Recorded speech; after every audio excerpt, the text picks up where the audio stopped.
right. Hello, everyone. Welcome to Pen to Paper. Here with me today is Marcia Lee Laycock, and she's the author of several devotionals and short story collections. So welcome, Marcia. Thank you for coming on and even just asking if you could be a part of this, Pen to Paper, one of the episodes, and here to share your work and your wisdom as an author. So thank you.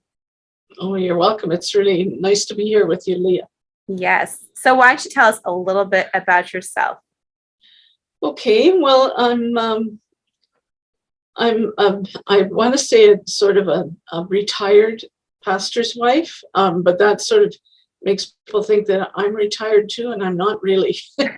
My husband is retired from being a pastor for over 30 years, but I haven't retired. My writing is still carrying on and trying to keep up with all the new innovations and technologies and all those fun things online. Mm-hmm. So in fact, my husband, I was doing something the other day on my laptop in the living room, and my husband sort of looked at me and he said, "Aren't you ever going to quit?" I love your attitude. I think I'd been at it for a few hours that day, and he was thinking it was time for me to stop. Well, that's good. Said, no, that's not going to happen. I'm not stopping. When you're in a groove like that, you're taking your work seriously and you're doing what you need to do. Do you take small breaks within that work time? Yes. Yeah. I try to remember to do it. But I can kind of get going and forget that the hours are flicking by. Yes. It's a good thing we do have a dog that we now have to take outside to go for walks. We just moved to a new community and a new house, and it doesn't have a fenced yard. So that means we have to take her out for a little walk to do her business. And so that's a good thing because it gets me out of the house a little bit. Yes, fresh air is always very invigorating to the mind when you've been sitting in a chair or a sofa for, who knows how long inside. It's good to get the body moving. Yes. Yeah.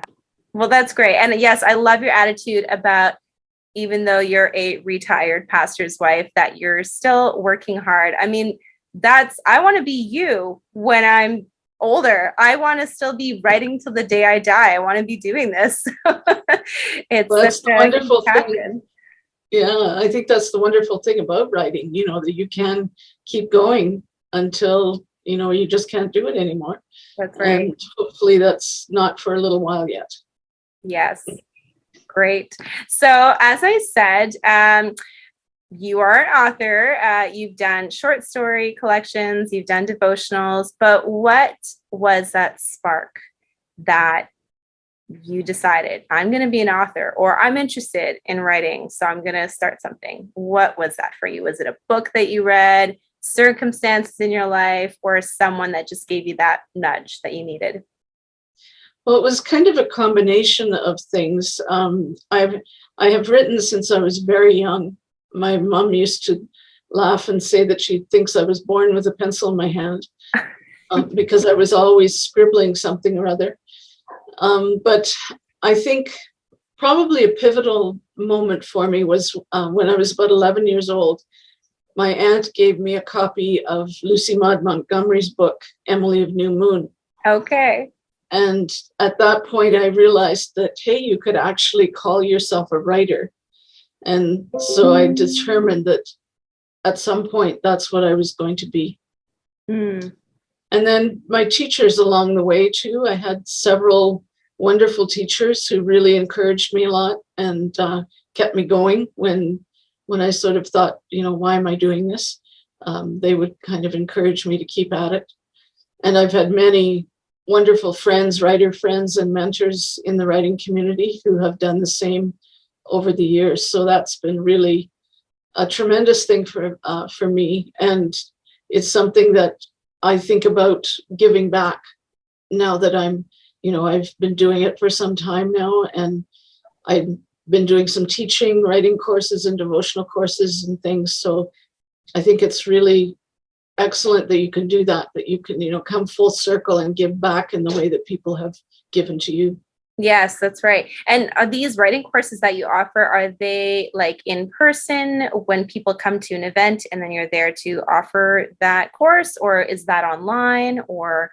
I've done both Okay. since the COVID-19 thing has been happening. A lot of it has been online now.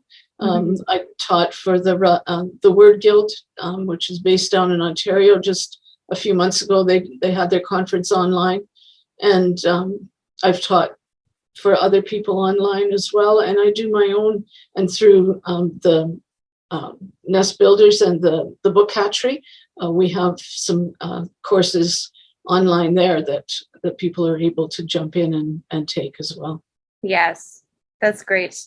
And you said you were a pastor's wife. So when you were not a retired pastor's wife, but an active pastor's wife, how did you find the time to, care for your own family and then be that support to your husband, who pastoring is such a heavy job in a lot of senses, and then have that time for your writing or make that time? How were you able to juggle all of that? It was a challenge. I had to get to the point where I had to reconcile myself to being interrupted a lot, both by my kids and by my husband and by other people, who would be in need in one way or another. And at first it really frustrated me. I would get so frustrated because I'd be right in the middle of something and kind of on a roll. And then my husband would come in and say, this has happened or that's happened, or we have to go here or there. And I finally got to the point where I realized that these interruptions weren't coincidental. They were divinely orchestrated in many, many, many ways. So I learned so much from the interruptions in my life, and it gave me fodder for my writing so many times. So that was, that changed my attitude toward it. But it often was a challenge because your time is in demand a lot of the time when you're in the ministry. So it can be a challenge for sure to figure out how to do all of the things God wants you to do, because I really believed that writing was something that God had called me to do. So it was trying to find that balance of, well, he's called me to do this, but now this is happening, which way do I go? So sometimes it was, difficult to discern that, but it takes a lot of prayer for sure, of, asking God to direct and guide you as you're going through those things. And just, I think, being willing to allow God to direct you. Because sometimes our pride can get in the way, and our human desires and needs and wants and dreams can get in the way, and we have to be careful of those things. Yeah, I love that idea that nothing is by chance, that everything happens for a reason, right? And so, yes, you were interrupted from your writing, but perhaps that person, that person needed you at that moment, and the effect that you had in their lives, and then that ripples onward from there. So how true is that? And since you are here to also kind of highlight your Christmas specials, which, do you have copies of your books with you? Yeah, I do. Perfect. Yeah. Why don't you show them to everybody? So Christmas short story collection. And then there's another one, right? Yes, Love in the Room, Pondering the Christ of Christmas. So these are very small. I was looking at them up on Amazon, like about 80 pages or so. So not a long read, short, great stocking stuffers. So if anybody is interested, I will be putting the links down below to these in the description box. And what's really cool is that we're actually both wearing red. Look at that. Yeah. Without even getting the memo, we seem to have known that. Yeah, that's right. I guess Christmas and green are, the colors of Christmas. So not Christmas and green, red and green. Red and green. Yes. So since that is at the forefront of what we're talking about today, how do you, everybody, whether you are a Christian or you're not a Christian, we all get caught up in consumerism with Christmas, right? It's the gifts, it's the dinner, it's appealing to everybody. But specifically for Christians, obviously, we celebrate the birth of Christ. And then for those who don't believe, family is really a key component to really fostering those relationships, and just relationships, right, is super key to all of this. So how do you keep all that at the forefront of your Christmas? Do you guys, as a family, have little tips and tricks to kind of really keep your focus on what you want it to be focused on? Well, one of the things that I do, and I do this regularly on a continuing basis anyway, but there's always so many things that you can link into at this time of year. For instance, I just got one from Carolyn Aarons. She set up an Advent devotional and song that she'll send you by email every day. Nice. So you can, go and listen to one of her Christmas songs and read the short devotional that she's written. So there's lots of things like that I really find are helpful. The Christmas music coming out, I love all the Christmas music. So that helps too, I think, to keep your focus where it should be. I agree. Yeah. That's interesting that you brought up like a Christmas Advent emails. See, that's something I would not have thought of. So thank you for bringing that up. That's something I'll definitely be looking into. And is there something that you do with the kids? I'm guessing your kids are older now. Maybe they have their own families at this point. Yeah, that's right. In fact, we just celebrated my oldest daughter's 39th birthday. Wow. And I'm a bit in denial about that, but when I look at the numbers don't lie, so I have to accept it. But it just doesn't seem possible that she could be 39 years old. But yeah, my kids are older. We have 2 grandchildren now. Our middle girl has just had her second little baby 2 months ago. Wow. So we have a 2-year-old and a 2-month-old at this point, and they're a real joy to us. And I think when we were younger and our kids were little, we tried to keep that focus not so much on the gifts and all of those things, and not so much on receiving, but on giving. We tried to emphasize that this was a time for giving to other people and showing your love to other people. Yes. So not just, focusing on what I'm going to get for Christmas, but what I can give for Christmas. And that, I think my kids all really picked up on that, and still that's their focus now today, is this is a time when we can give to one another and show our love for one another. Yeah, I have all my kids. I have 6 and they're all under 10.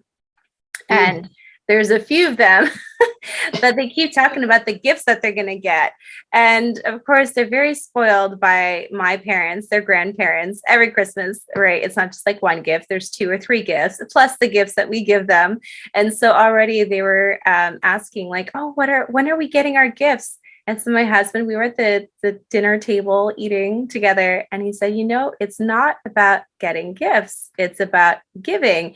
And it's about the fact that we celebrate the greatest gift of all, which was Christ. And, Christmas is that celebration of the beginning of that story and how that impacts our lives. And so it's just a great teaching moment to our kids that it's not about, yes, those are always fun to have gifts, but greater is he who gives than receives, and just working on instilling that in our kids. Yeah. And I think it's something we all need to remember and remind ourselves of, and remind our kids of, and remind our grandkids of continually, because we forget and we slip into that, I wonder what I'm going to get, because it is an exciting time to be receiving gifts, and it's fun for the kids, especially. Yeah. But, to bring that focus back around again. I just found a really neat little book, children's book, a little board book. It's only about that big. Okay. That I picked up for my granddaughter, and it's the sweetest little book, and it's all about, Christmas isn't about the tree. Christmas isn't about the lights and the decorations. Christmas isn't this and isn't that and isn't that. And then at the very end, what Christmas is about. And Christmas is about the birth of the Messiah. And it's such a neat little book. And so it's I'm just delighted that now I can begin that process with my granddaughter, to bring that focus into her life. Not that her parents are very good at doing that already too. So it's great. Yeah. Well, that's why grandparents are so wonderful to have, is so they may have wonderful parents.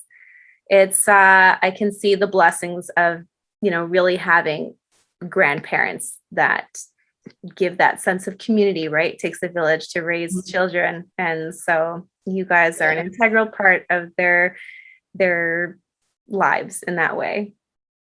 Yeah, it's really been a wonderful blessing for us.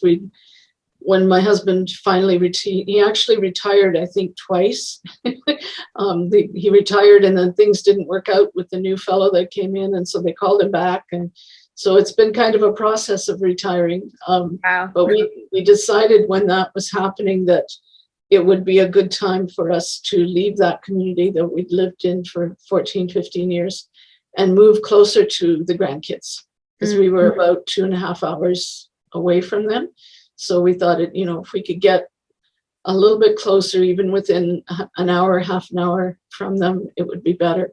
And so that's why we moved to this community now, to a new place. And we're just delighted with everything. We love the house we found and the community we're in. And we're only half an hour from the grandkids now. So it's just great. That's perfect. Yes, half an hour. So let's go back to your books. What would you like people what would be the biggest takeaway that you would want people to get from your 2 books that we're highlighting today, the Christmas short story collection and Love in the Room, Pondering Christ During Christmas? Yeah, I think probably that that little phrase, the kind of catchphrase after the title, Pondering the Christ of Christmas, I think that's what I want people to take away from these little books, is that the short stories and the devotionals hopefully will just make them think about the whole incredible miracle of Christ coming to this earth and the process that he went through to accomplish salvation. It's just, you just can't get to the depth of it, to the bottom of it. It's just something that is incredibly mysterious, incredibly merciful and gracious. And all of those things, I think we need to ponder, especially at this time of year, but all through the year. Who this great God is that we call our Father. Yes. So I'm hoping that that's what they come away with these 2 little books. Perfect. And as we said, they're also great gifts to give to loved ones who you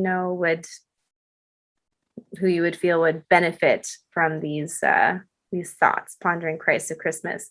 So as an author, what would be the greatest, what is one of the greatest lessons you've learned? Because you've done this for how many years? You've done this for a long time, right? A long time, yeah. It's been, I published my first short story in 1988.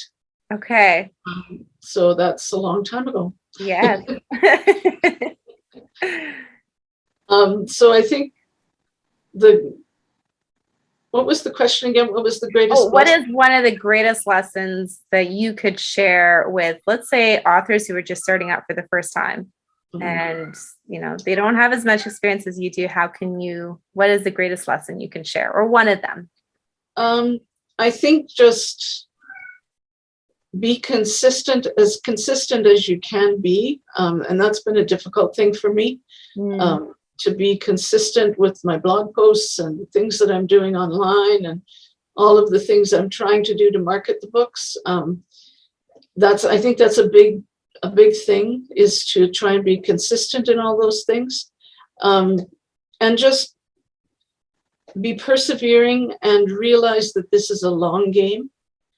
It's not a short process. It's not that, you produce a book in a month or whatever, like they do on NaNoWriMo, and you send it off to a publisher and boom, it's out there being published and thousands of people are going to buy it.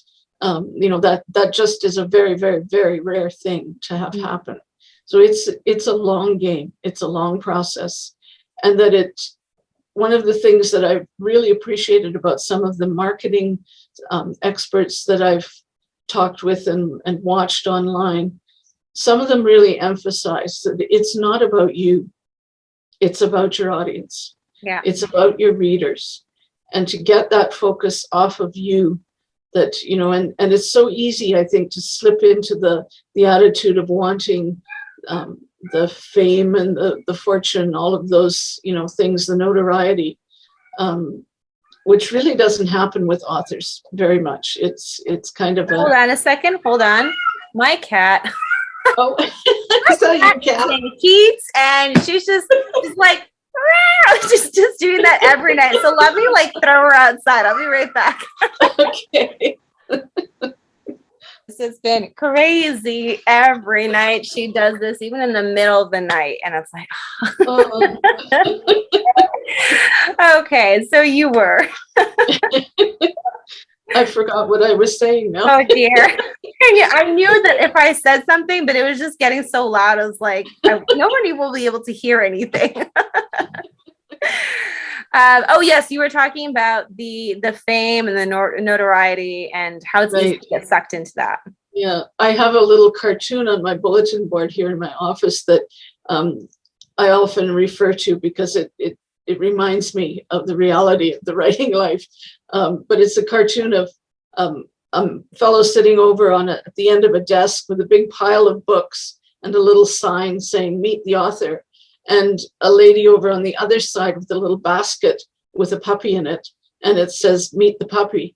And there's a great big long lineup for the people that want to meet the puppy, but nobody at the side that wants to meet the author. That is so true. I've been to so many, you know, book signings and things like that, where you'll be sitting there at a little table with all your books in front of you, and people make great effort to go around you and not make eye contact, you know, because I think they're afraid that you'll you know, rope them into buying something or whatever. So yes, yeah, it's true. It's true. It's all about serving the readers, right? And you know, Christmas is the season of giving. It's the season of serving, and it's true. I've done the same thing where I've been to book signings, and it's so weird. Like you would think that something's new at the bookstore, so what's happening? But no, you're right. A lot of people avoid eye contact, and so I've really made it a point that whenever I've done book signings in the past, obviously not since COVID, but that I would be there to just talk with them and just ask them about what do they like to read, and you know, like just anything about books, because I'm a huge book lover. And then if it has something to do with my books, then I'll bring it up very, like, not in your face either, but just kind of as part of the conversation. Mm-hmm. And then that way they feel like they can trust you. Yeah, I remember. Go ahead. I remember chatting with an author friend of mine, and he just won't do big book signings for that reason. He said, "I just hate them." You know, he said, "You're just sitting there," and he just won't do them. And I thought, well, yeah, you can afford to do that maybe, but I can't. But anyway, I kept on doing them. And then one day I was in a bookstore, a local bookstore, and this young woman came up, and I had, wasn't too long after my first novel came out. And it's that part of that novel is set in the Yukon. And she flipped over the Stepping Stone one? The One Smooth Stone. Okay, I looked it up and I saw that, yeah. So she flipped the book over and was reading the back of it, and I guess saw that it was set in the Yukon. And so she looked at me and kind of in a snippy voice, she said, "So have you ever even been to the Yukon?" And I said, "Yeah, actually, I lived there for 12 years. And she said, "Oh, where did you live?" And so I told her, and she had lived there as well. And she had lived there at the same time when I was there. And she was quite a lot younger than me. And I asked her name. And as soon as she said her name, I knew her mom and dad. No. So, you know, we chatted about that. But then the conversation took a real serious turn, and her mom was not doing well. Her sister had been killed in a really terrible way, and her mom just was having a really difficult time coping. The whole family was having a difficult time coping. And so that whole, that turned into a ministry moment right then and right there at the table. And after that incident, I began to realize that there was almost every time there was something like that happened. It wasn't always quite so serious or, in that certain way, but there was always something.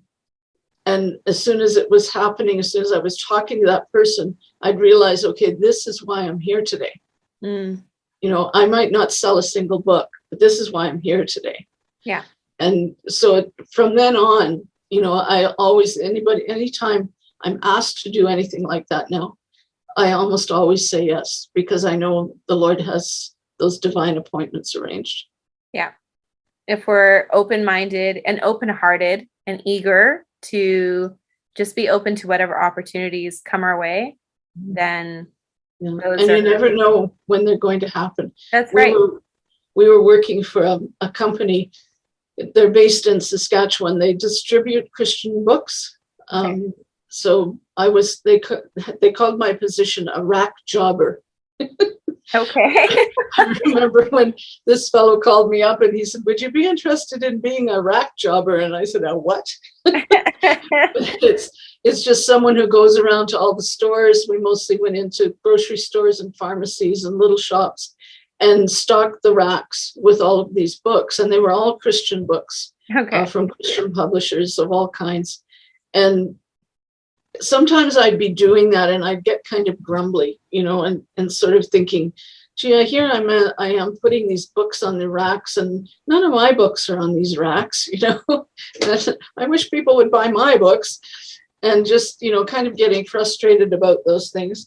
But then again, something would happen. And I remember one incident, I was in the hospital, a local hospital, stacking the books on the rack.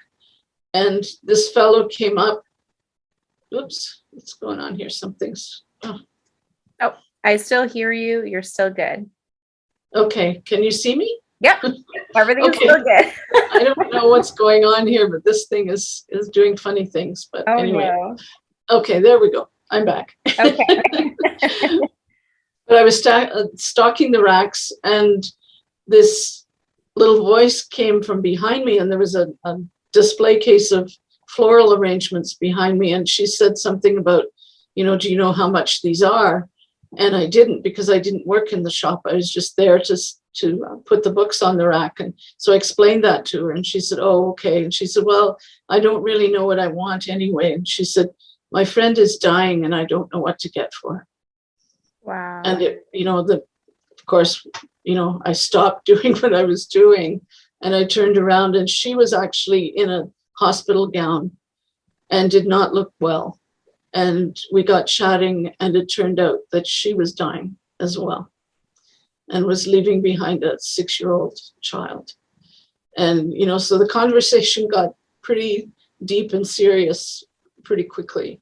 But again, when she walked away, I realized, I'm not just here to stock these books, and it doesn't matter that my books aren't here. Yeah. There was a reason for me to be here today. Well, those are beautiful stories. So thank you for sharing them. Well, we talked about that lesson of being consistent and being open-hearted. What would you say is one of the most difficult things about writing devotionals and short story collection? Well, for anybody who's interested in getting into that, they probably should know that maybe there's some difficulties lying ahead. So what would you say is the most difficult? Well, I think the most difficult thing isn't necessarily in the writing of them, but in the marketing of them. I found that really a steep mountain to climb, to get the books out there, to get people to know about them. I've had some wonderful, wonderful responses to the books that I've written and the articles that I've written, particularly the devotional work, though the novels as well. I've had people write me emails and sometimes, call or whatever. And it's always been an amazing encouragement to me that, this is why I'm doing what I'm doing. When I realized that these words God has used these words to change someone's life and to make a difference in their life. Mm-hmm. So that's, I think, probably the difficult thing about the writing process itself is, again, just to discern what to focus on, I guess. I have so many crazy ideas flying through my head most of the time that, I think sometimes that's the difficult part, is to decide, okay, what's next? What do I do now? Mm-hmm. And, but the Lord always seems to, in the end, push you the right way and get you going again. Would you say that you were speaking about marketing? Would you say that devotionals and maybe short story collections are a more niche market, perhaps less potential buyers than, let's say, your novels? Yes, yeah, for sure. I think it's though the devotional market has a huge audience, Mm-hmm. and there's, with the internet, there's so much opportunity now to put devotionals out there. Yeah. That it's probably easier than the short stories, for sure. Short stories aren't. That's definitely a smaller niche. Okay. But and then again, the novels are, a little bit broader audience. So yeah, it kind of depends. I love writing short stories. And I was just watching something on TV the other day, and we were at a play yesterday that sort of made me realize one of my short stories might make a good play. So I'm kind of thinking of maybe adapting that short story into a play and see what happens. And you would adapt it yourself? Yeah, I think so. Okay. Well, that's exciting. And then yeah, it's a different. I've written 3 or 4 plays now, and I really enjoy the process and the opportunity. When I took a course through a theater school, and had the opportunity to see my play. They do what they call a dramatic reading on the stage with actors and professional actors, and that was really thrilling to go through that process. Yeah. Oh, wow. That's so exciting, because, book is one mode of entertainment, but then, as you said, you have the theater, and then there's film, and then there's audio, and there's just so many. That's a great thing about entertainment, is there's so many different avenues to explore and to adapt a story. Mm-hmm. So I hope that, wishing you the best for that goes somewhere, and, perhaps Broadway one day. You never know. You never know. You really never know.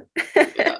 So what is your next project that you have going on? Is it, well, obviously you were saying that you want to try out the playwriting. Do you have like another writing project that you might be attempting? Yeah, I'm actually working on 3 different novels at the moment. They're all fantasy, YA fantasy novels. Oh. I was busily writing in my office on one. It's going to be a 3-book series. And then I'd kind of get up from my desk and wander around the house a bit, and then sit down and pull my laptop out. And before I knew it, I was writing another one. So, so I've actually got 2 or 3 books on the go right now. And they're all different series. Yes. Yeah. Well, that's impressive. I don't know how you do that, because me, I can only focus on one book. That's all the time I have. Yeah. Well, it's, I don't know if you're familiar with Colleen's process that she does. I forget what it's called now. The Colby. I think it's called Colby. It's sort of like a personality profile or whatever. Okay. And there's one of the categories is quick start. And I'm really high in that category, which means that I love to do new things, and I'll start new things before I've got this one finished. And that's so me. I do it all the time. And sometimes it's okay, but sometimes it can get a little crazy. Well, I can imagine. No, like for me, I'm the total opposite. Like I need to finish, like even if I'm reading books, I might be able to do 2, like if I'm reading 2 different books at a time, but they have to be totally different genres, and I need to finish before I start the next one. And it's the same with my writing. If I'm writing my novel, I can't write anything else unless it's a poem, random poem here or there, or a short story. But if it's the book, it's just that book. Nothing else is coming out until it's done. Well, that's really neat. We're all different. We all have our different strengths. And so that is really exciting because YA fantasy, that is a huge market. Yes, definitely. Like, I will be one of your first readers. I will definitely read that. Fantasy is definitely one of the genres I read the most. Although this year I've been really mixing up my reading genres, like trying out different genres, but fantasy is definitely one of my first loves. YA, I've read quite a few YA series, and yeah, that's exciting. Neat. Yeah. So why don't you show us your 2 books one more time? Okay. So Christmas short story collection and Love in the Room, Pondering the Christ of Christmas. Guys, these are 2 great stocking stuffers for, well, I mean, hey, you can buy it for yourself, but for your loved ones as well. So again, I'll be putting those links to buy those down below. And let's send Marcia our love by supporting her in her writing. And also check out, I'll put down the links to your novels too, in case anybody's, would you say, I know they're fiction. What kind of fiction are your novels? The adult novels are both contemporary fiction. Okay. One Smooth Stone was the first one, and then the sequel to that is A Tumbled Stone.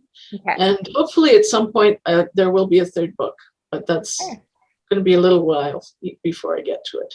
Yes. Well, I mean, you're doing your 3 YAs. Yes. Fantasy books. So those, that's got to get done. I do have a series out there now that's a middle grade fantasy series. Okay. For middle grade readers. It's called the Higher Ways series. The first book is called Journey to a Strong Tower. All right. Well, I'll be putting those down for you too. So there is a lot to check out on your work. Thank you so much, Marcia, for coming tonight. It's been a real pleasure getting to know you and your journey as an author. And thank you for sharing so many deep points that, new authors can really take hold of and hopefully practice in their own writing journeys. Well, you're very welcome, Leah. It was fun to be with you tonight. Okay, well, thank you everyone for coming in and watching this. You know the drill. Like, subscribe, and I'll see you soon.